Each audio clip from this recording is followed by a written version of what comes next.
friends, I'm Kuldeep Mehta here to teach you, and today I will teach you chemistry of class 12th, chapter 1 solid state. So now let's start. Our topic is class 12th, chapter 1 solid state. तो चलो start करते हैं। इसमें हमारे पास सबसे पहले इसमें आता है मैटर। मैटर क्या होता है?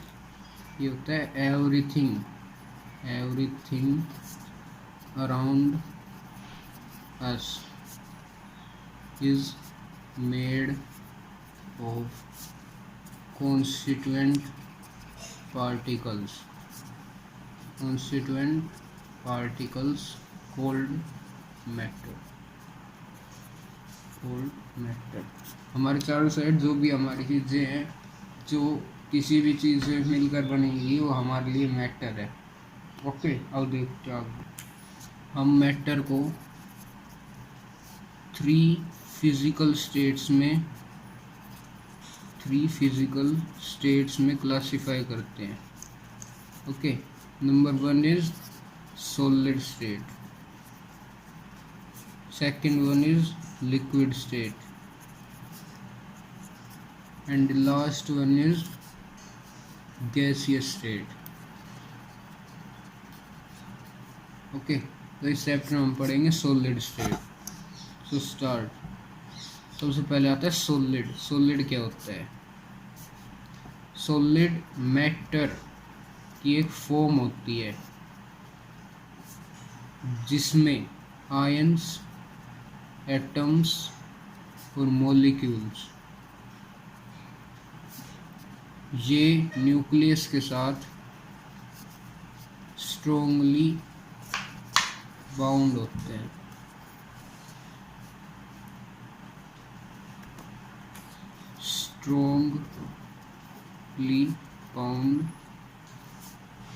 स्ट्रोंग न्यूक्लियर फोर्सेस से।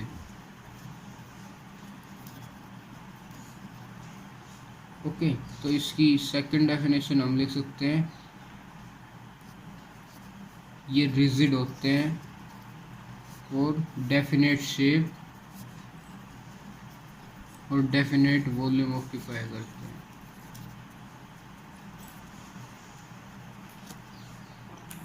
तो यहाँ से हमें सॉलिड की 2 डेफिनेशंस मिलती है। Number 1, a solid is defined as state of matter in which the ions, atoms or molecules are held so strongly that they cannot easily move past to each other, that they cannot move easily past to each other। और दूसरी definition हमारे पास आती है, a solid is a form of matter which has rigidity, second one is definite volume, and last one is definite shape। Okay, I hope आपको इतना समझ में आ गया होगा। ये हमारे पास सॉलिड की डेफिनेशन होगी। अब आता है सॉलिड की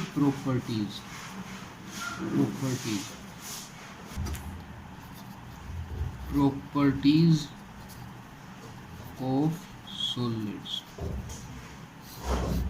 number 1, definite shape and volume. मैंने आपको बताया था डेफिनेट शेप एंड वॉल्यूम, मतलब इसकी शेप को हम ना तो हम इसकी शेप को चेंज कर सकते हैं, ना इसकी वॉल्यूम को चेंज कर सकते हैं। Okay, number second one is high density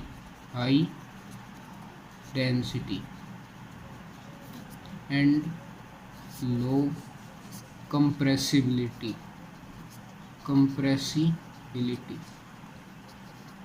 high density का मतलब कि अगर वाटर के अंदर या फिर किसी और लिक्विड के अंदर जिसकी डेंसिटी उस सॉलिड से कम है, उसके अंदर अगर उसको डालते हैं तो वो डूब जाएगा, ना कि उसमें तैरेगा।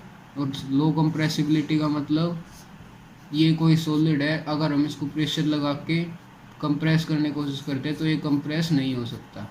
Okay, third one is very slow diffusion. Solids diffuse नहीं हो पाते, और अगर कोई सॉलिड डिफ्यूज होता है तो बहुत ही धीरे होता है। Fourth one is vapour pressure. Vapour pressure is low, solids का वेपर प्रेशर लो होता है। And last one is high melting point. High melting point, solids का मेल्टिंग पॉइंट बहुत हाई होता है। ये हमारे पास सॉलिड्स की कॉमन प्रॉपर्टीज थी। ओके, अब चलते हैं आगे। अब आता है सॉलिड्स का classification. Classification of solids. Okay, तो रिजिडिटी के बेसिस पे हम सॉलिड्स को टू पार्ट्स में क्लासिफाई करते हैं। Number one is crystalline solids and second one is amorphous solids. second one is amorphous solids. Okay, तो अब देखते हैं आगे difference between crystalline and amorphous. Difference between crystalline and amorphous solids. Okay, तो हमें पता होना चाहिए क्रिस्टलाइन सॉलिड्स होते क्या हैं,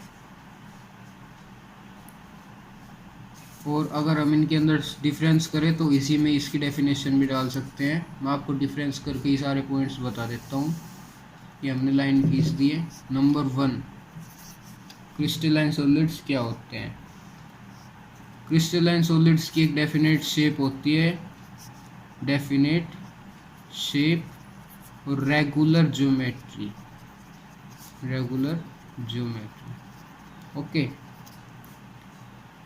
किसकी वजह से होता है ये, definite and orderly arrangement of atoms, ions और मॉलिक्यूल्स इन ये याद रखने की चाहिए, 3-dimensional space। ओके, अब आता है अमरफस सॉलिड्स। इसके अंदर हम पहला पॉइंट क्या बनाएंगे, अमरफस सॉलिड्स। अमरफस सॉलिड्स के अंदर जो एटम्स, आयंस और मॉलिक्यूल्स होते हैं उनकी डेफिनेट पैटर्न नहीं होता, जिसकी वजह से इनकी डेफिनेट ज्योमेट्रिकल शेप भी नहीं होती। जियोमेट्रिकल शेप भी नहीं होती। Okay, second, crystalline solids. Crystalline solids के मेल्टिंग पॉइंट ये बहुत ही शार्प होता है। शार्प मतलब हाई होता है। ओके, और ये चेंज हो जाते हैं लिक्विड में एब्रप्टली, मतलब धीरे धीरे, या फिर हम कह सकते हैं कि एब्रप्टली चेंज हो जाते हैं, स्लोली धीरे धीरे करके चेंज होते हैं। और second one in amorphous solids is इनका मेल्टिंग पॉइंट शार्प नहीं होता, मतलब लो होता है। ओके, और ये एब्रप्टली लिक्विड में चेंज नहीं होते। ओके, अब आता है third one, third one is these are anisotropic, sorry anisotropic, these are anisotropic. Anisotropic का मतलब जिसकी प्रॉपर्टीज डिफरेंट डायरेक्शन में डिफरेंट होती है, मतलब अलग डायरेक्शन में अलग ही प्रॉपर्टीज होती है। और इसके अंदर थर्ड पॉइंट बनता है दीज आर आइसोट्रोपिक, जिसकी प्रॉपर्टीज डिफरेंट डायरेक्शंस में सेम होती है। ओके, अब देखते हैं आगे। अब आता है हमारे पास क्रिस्टलाइन सॉलिड्स में फोर्थ पॉइंट। तो क्रिस्टलाइन सॉलिड्स का फोर्थ पॉइंट क्या है? ये ट्रू सॉलिड्स कंसिडर किए जाते हैं, ट्रू सॉलिड्स। ओके, और ये अमorphous सॉलिड्स सूडो सॉलिड्स। सूडो मतलब आपने पढ़ा होगा अमीबा के रिलेशन में पढ़ा होगा फॉल्स सॉलिड्स या फिर सुपर कूल्ड लिक्विड्स। जैसे हम एग्जांपल देख सकते हैं ग्लास। हमारे पास जो पुरानी बिल्डिंग्स होती है, जो बहुत ही पुरानी हो जाती है, उसके अंदर जो ग्लासेस लगे होते हैं वो टाइम के साथ साथ नीचे से, ये मान लीजिए ग्लास है तो नीचे की साइड से थिक होने लग जाते हैं, मतलब मोटे हो जाते हैं ऊपर की बजाय। तो ये ग्लास सुपर कूल्ड लिक्विड है जो धीरे धीरे फ्लो करता रहता है।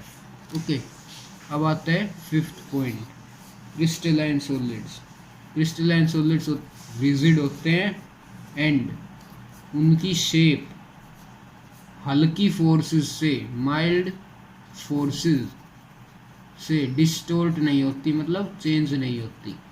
ओके, और fifth point in amorphous solids is ये रिजिड नहीं होते। और बेंडिंग मतलब मोड़ना, कंप्रेसिबिलिटी या फिर कंप्रेस, मैंने आपको बताया प्रेशर लगा के किसी को दबाने की कोशिश, तो कंप्रेस फोर्सेस, ये जो दो फोर्स हम लगाते हैं इनसे इनकी शेप डिस्टोर्ट हो जाती है।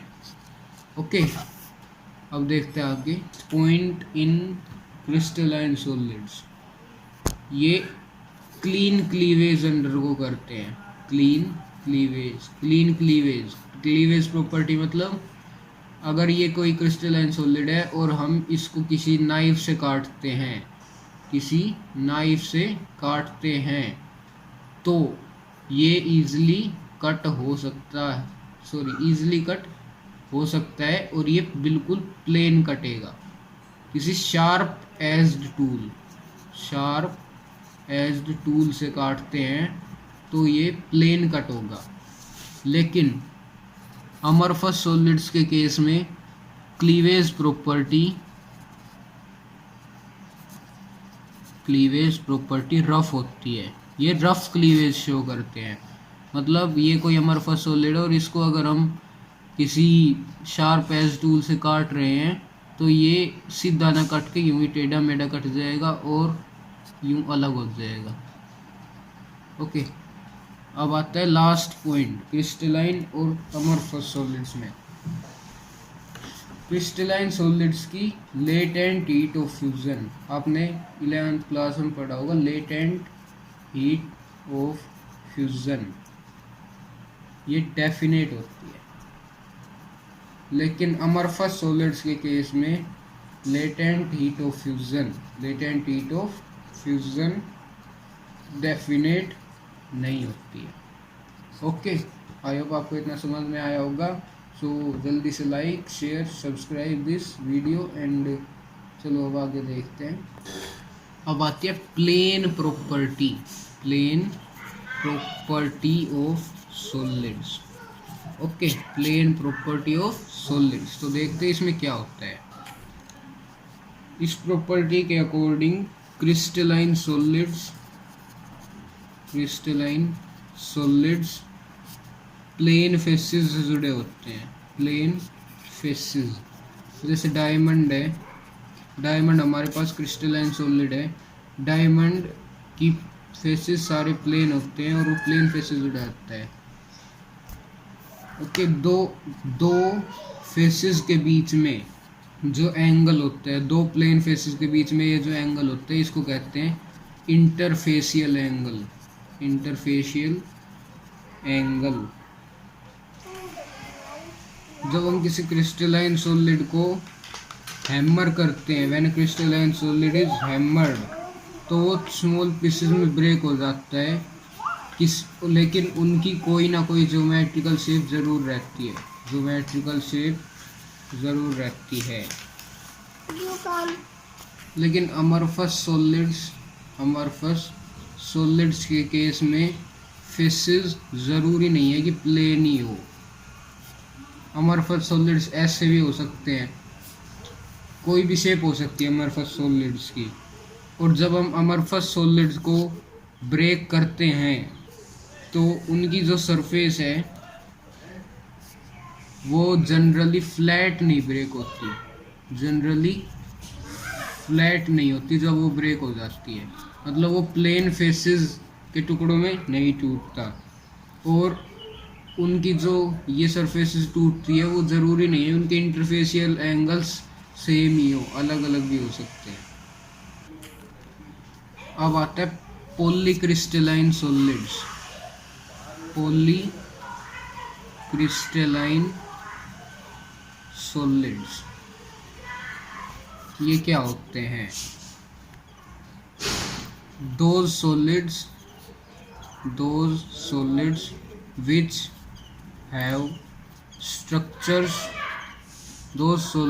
have structures between crystalline and amorphous solids.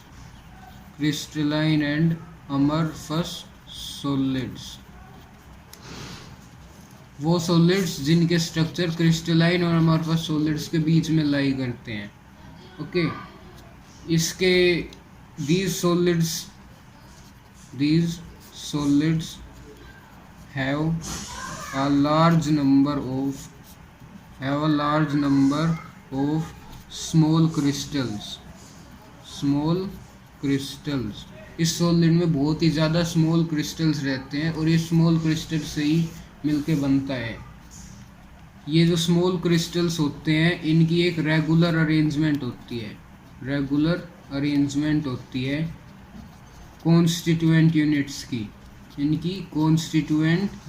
की। लेकिन जो क्रिस्टल होता है, जो होल क्रिस्टल होता है, वो खुद रैंडम मैनर में अरेंज्ड होता है। रैंडम मैनर में मतलब उनकी कोई शेप नहीं होती। ऐसा भी हो सकता है, ऐसा भी हो सकता है, ऐसा भी हो सकता है, कि कोई भी शेप हो सकती है। अब आते हैं uses of amorphous solids. Uses of amorphous solids. Amorphous solids कहाँ कहाँ पे यूज़ होते हैं? पहला यूज़ है इनका ग्लास एक अमorphous सॉलिड है, मैंने आपको बताया था, मतलब सुपर कूल्ड लिक्विड।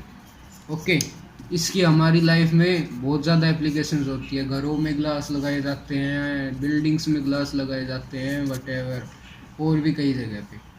दूसरी एप्लीकेशन प्लास्टिक्स जो हम प्रोडक्ट यूज़ करते हैं उनके मैन्युफैक्चर के अंदर। और रबर जो हम यूज़ करते हैं वो, ये दोनों चीज़ें अमorphous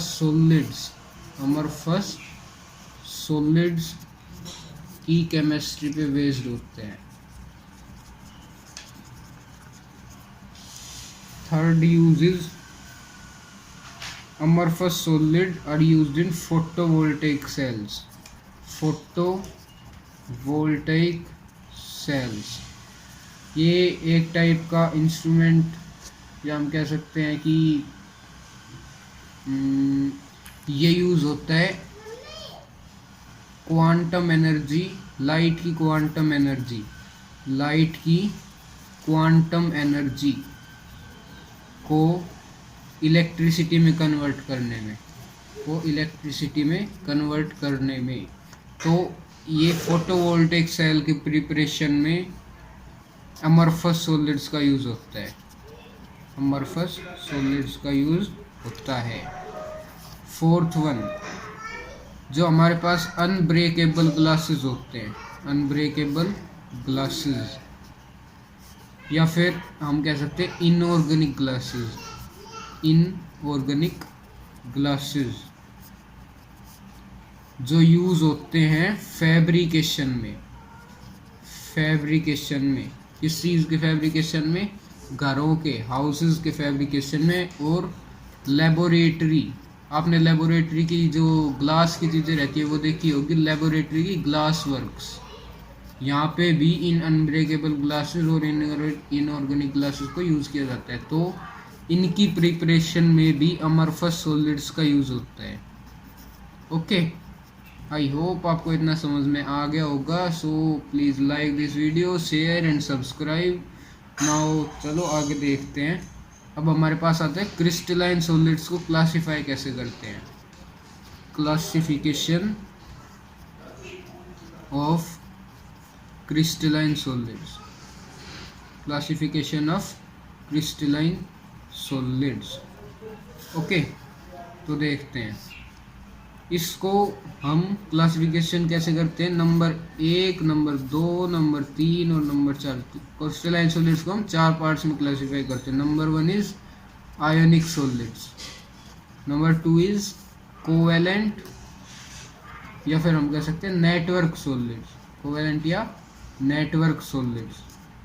तीसरा मॉलिक्यूलर सॉलिड्स, मॉलिक्यूलर सॉलिड्स, और last one is metallic solids, metallic solids.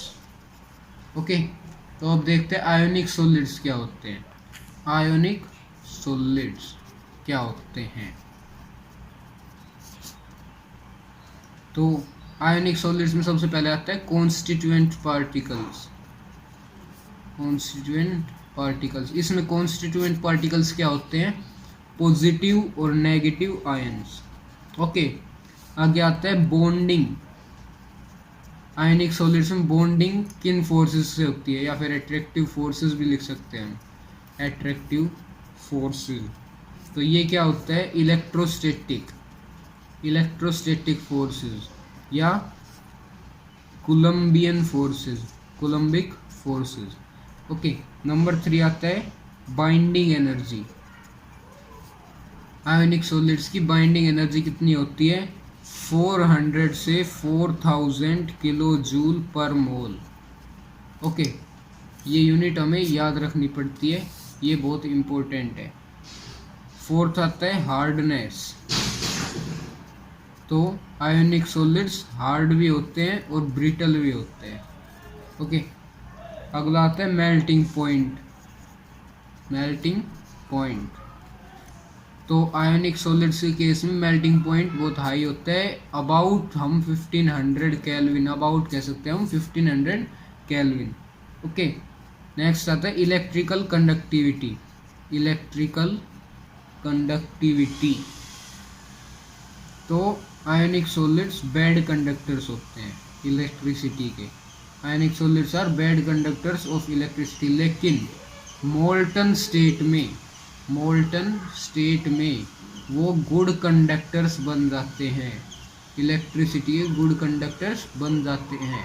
ऐसा क्यों होता है, चलिए देखते हैं ऐसा क्यों होता है। देखिए, सॉलिड स्टेट में जो आयोनिक सॉलिड्स होते हैं हमारे पास, जो हमारे पास सॉलिड स्टेट में आयोनिक सॉलिड, उनमें फ्री इलेक्ट्रॉन्स नहीं होते। लेकिन जब वो मोल्टन स्टेट में आ जाते हैं, जब वो मोल्टन स्टेट में आ जाते हैं, उस टाइम पे उसके अंदर फ्री इलेक्ट्रॉन्स रोटेट करने लग जाते हैं, जिसकी वजह से वो इलेक्ट्रॉन्स इलेक्ट्रिसिटी कंडक्ट करने में हेल्प करते हैं। ओके, अब आता है examples of ionic solids, examples of ionic solids. Okay, तो देखते हैं एग्जांपल्स क्या क्या लिख सकते हैं हम। एग्जांपल है इसके NaCl, MgO, KCl, ये क्या है, sodium chloride, this is magnesium oxide, this is potassium chloride, next लिख सकते हैं CaCl सीजियम क्लोराइड, एंड अगला हम लिख सकते हैं जिंक सल्फाइड ZnS एटसेट्रा। अब आते हैं number 2, covalent solids. Covalent solids या फिर network solids. Network solids, okay. तो ये क्या होते हैं? इसके अंदर सबसे पहले कॉन्स्टिट्यूएंट पार्टिकल्स क्या होते हैं? Neutral atoms. कंप्लीट एटम को आपको पता है न्यूट्रल होता है, तो वही न्यूट्रल एटम इसके अंदर कॉन्स्टिट्यूएंट पार्टिकल का काम करता है। अब इसके अंदर फोर्स कौन सी होती है? बॉन्डिंग या अट्रैक्टिव फोर्सेस कौन सी होती है इसके अंदर? वो होती है शेयर्ड पेयर्स ऑफ इलेक्ट्रॉन्स और ये कौन सी फोर्स में होते हैं? कोवेलेंट में, ओके। थर्ड वन आता है इसकी बाइंडिंग एनर्जी। इसकी बाइंडिंग एनर्जी ये कितनी होती है? 150 से 500 किलो जूल पर मोल। ये यूनिट याद रखनी पड़ेगी, मैंने आपको पहले ही बताया था। अब आगे देखते हैं हार्डनेस। इसकी हार्डनेस, तो ये क्या होता है? बहुत ही हार्ड होते हैं, वेरी हार्ड। नेक्स्ट आता है मेल्टिंग पॉइंट। मेल्टिंग पॉइंट कितना होता है? वेरी हाई, बहुत ही ज़्यादा होता है, मतलब आसानी से मेल्ट नहीं हो पाते, और हम लिख सकते हैं 4000 केल्विन के अराउंड, ओके। तो नेक्स्ट आता है इलेक्ट्रिकल कंडक्टिविटी। इलेक्ट्रिकल कंडक्टिविटी, तो इसका क्या होता है? ये बैड कंडक्टर्स होते हैं, बैड कंडक्टर्स। लेकिन इसके अंदर एक एक्सेप्शन भी है, एक्सेप्ट ग्रेफाइट, ओके। ग्रेफाइट है कोवेलेंट सॉलिड है, लेकिन वो इलेक्ट्रिसिटी का गुड कंडक्टर होता है। अब आते हैं इसके एग्जांपल्स में, हम क्या क्या लिख सकते हैं। इससे एग्जांपल्स है diamond, graphite, quartz, Carborundum.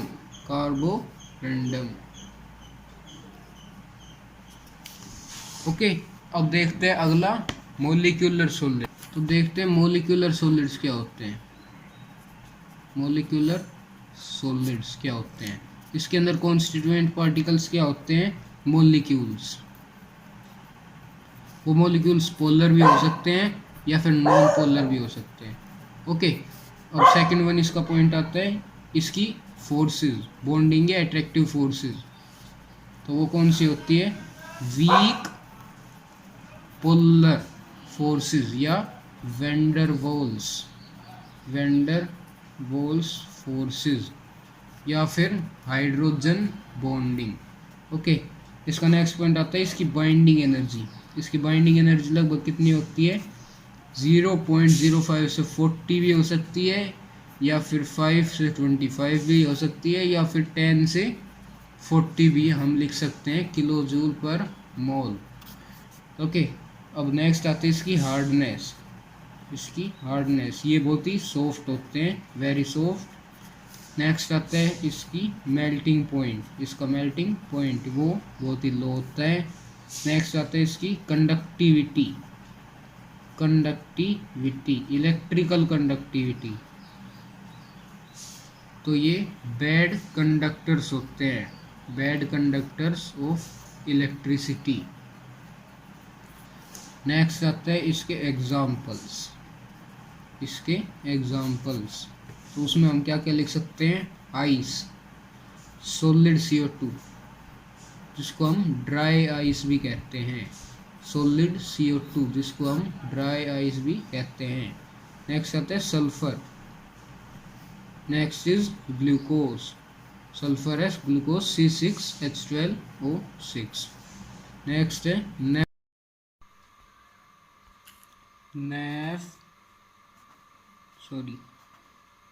नेफ्थेलीन। Next क्या था? Naphthalene etcetera, okay. अब लास्ट आता है हमारा क्या? Metallic solids. क्या? Metallic solids, okay. चलो देखते हैं। नेक्स्ट है मेटालिक सॉलिड्स, ओके। अब इसका वो देख लेते हैं डिस्क्रिप्शन। तो इसके डिस्क्रिप्शन में क्या है? कॉन्स्टिट्यूएंट पार्टिकल्स इसके कॉन्स्टिट्यूएंट पार्टिकल्स क्या होते हैं? पॉजिटिव आयंस या डीलोकलाइज्ड इलेक्ट्रॉन्स। ओके, अब आता है इसकी फोर्स, इसकी बॉन्डिंग या अट्रैक्टिव फोर्सेस। वो कौन सी होती है? Electrostatic attraction. Okay, electrostatic attraction. Okay, अब नेक्स्ट आता है इसकी बाइंडिंग एनर्जी। इसकी बाइंडिंग एनर्जी कितनी होती है? अप्रोक्स 70 to 1000 किलो जूल पर मोल। ओके, अब इसकी आती है हार्डनेस। इसकी हार्डनेस ये कितनी होती है? हार्ड भी हो सकते हैं या सॉफ्ट भी हो सकते हैं। कुछ मेटल्स के केस में हार्ड होते हैं, कुछ मेटल्स के केस में सॉफ्ट होते हैं। ओके, नेक्स्ट आता है इसका मेल्टिंग पॉइंट। ये कितना हो सकता है? ये भी हाई भी हो सकता है, लो भी हो सकता है। कुछ मेटल्स के केस में हाई, कुछ मेटल्स के केस में लो। नेक्स्ट है हमारा इलेक्ट्रिकल कंडक्टिविटी